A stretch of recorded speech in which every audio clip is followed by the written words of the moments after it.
കാനഡയിലോട്ട് വന്നതിന് ശേഷമാണ് ഞാൻ എന്നെ തന്നെ ഈ നെയിൽ എക്സ്റ്റൻഷനിലൂടെ ഇൻട്രൊഡ്യൂസ് ചെയ്തത്. അതിപ്പോൾ ജോലി ഉണ്ടെങ്കിലും ഇല്ലെങ്കിലും ഞാൻ ഈ 2.5 വർഷമായിട്ട് ഈ ഒരു സംഭവം മാത്രം മുടക്കിയിട്ടില്ല. അപ്പം നിങ്ങൾ വിചാരിക്കും, ഓ ഇവക്ക് ജീവിതത്തിൽ ഇതൊക്കെ ആയിരിക്കും ഇമ്പോർട്ടൻ്റ്.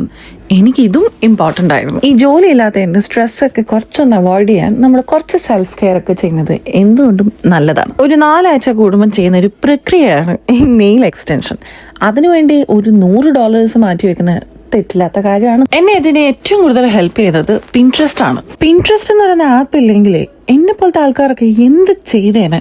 അതവിടെ കിടക്കട്ടെ, നമ്മള് നാട്ടിലൊക്കെ ഉണ്ടല്ലോ, ഈ കല്യാണത്തിനൊക്കെ പോകുമ്പോഴാണ് ഞാൻ ഈ നെയിൽ എക്സ്റ്റൻഷനൊക്കെ ചെയ്യാറ്.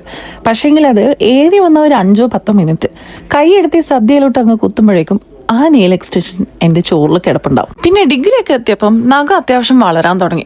അത് ഈ കാനഡയിലോട്ട് വന്നതിന് ശേഷം നഖം പിന്നെ അങ്ങോട്ട് വളരാറേ ഇല്ല. ഓരോ ഡ്രസ്സ് എടുക്കുമ്പോഴും അതിനനുസരിച്ചുള്ള നെയിൽ കളർ എടുക്കുന്ന ഒരു രോഗം എനിക്ക് പണ്ടുണ്ടായിരുന്നു. പിന്നെ അങ്ങോട്ട് അത് കട്ട പിടിച്ചിട്ടെടുത്ത് കളയേണ്ട ഒരു അവസ്ഥയും ഉണ്ടായിട്ടുണ്ട്. അങ്ങനെ പെട്ടെന്ന് കളയുന്നൊന്നുമല്ല, ഒരു 4-5 വർഷം അതങ്ങനെ വെച്ച് ആ നെയിൽ പോളിഷിന്റെ ബ്രഷൊക്കെ കട്ട പിടിച്ച് ഒരു വടി പോലെ ഇങ്ങനെ നിൽക്കും.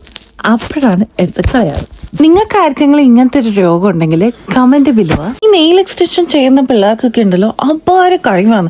അല്ലാണ്ട് ഇത്രയും ചെറിയ നെയിലിന്റെ മുകളിൽ ഇത്രയും ചിത്രപ്പണി ചെയ്യാന്ന് വെച്ച് കഴിഞ്ഞാല് അത് ചില്ലറ ടാലന്റ് ആണ്. ഈ നഖമൊക്കെ കഴുകി ഞാൻ ആ കൊച്ചിന്റെ മുമ്പിൽ വന്നിരുന്നപ്പോ ചോദിക്കുക, മാഡമിന് കാറ്റായി വേണോ? അതെന്താന്ന് പോലും അറിയാതെ ഞാൻ അപ്പൊ തന്നെ why not, of course, please go here. പിന്നെ ഞാൻ കുറച്ച് കഴിഞ്ഞിട്ടൊന്ന് ഗൂഗിൾ ചെയ്തപ്പോഴാണ് മനസ്സിലായത് ഇപ്പോഴത്തെ ട്രെൻഡിങ് ആയിട്ടുള്ള ഡിസൈൻ ആണ്. പക്ഷേങ്കില് സംഭവം അടിപൊളിയായിരുന്നു കേട്ടോ. എന്തോ ഒരു മാഗ്നറ്റ് ഒക്കെ എടുത്തിട്ട് അങ്ങോട്ടും ഇങ്ങോട്ടും ആക്കുന്ന കണ്ടു. എന്തൊക്കെയോ കളർ ഡിഫറൻസ് ഒക്കെ വന്നു. അപ്പൊ എന്റെ അടുത്ത് പറയും ഇത് 360 ഡിഗ്രിയാണ്. നിങ്ങൾക്കപ്പൊ തോന്നും ഇതൊക്കെ എന്ത് പ്രഹസനമാണ്. പക്ഷെ ഇങ്ങനത്തെ കുറച്ച് പ്രഹസനം ഇല്ലെങ്കിൽ പിന്നെ എന്ത് ലൈഫ് മാൻ. അപ്പൊ അത്രേ ഉള്ളൂ. ബൈ.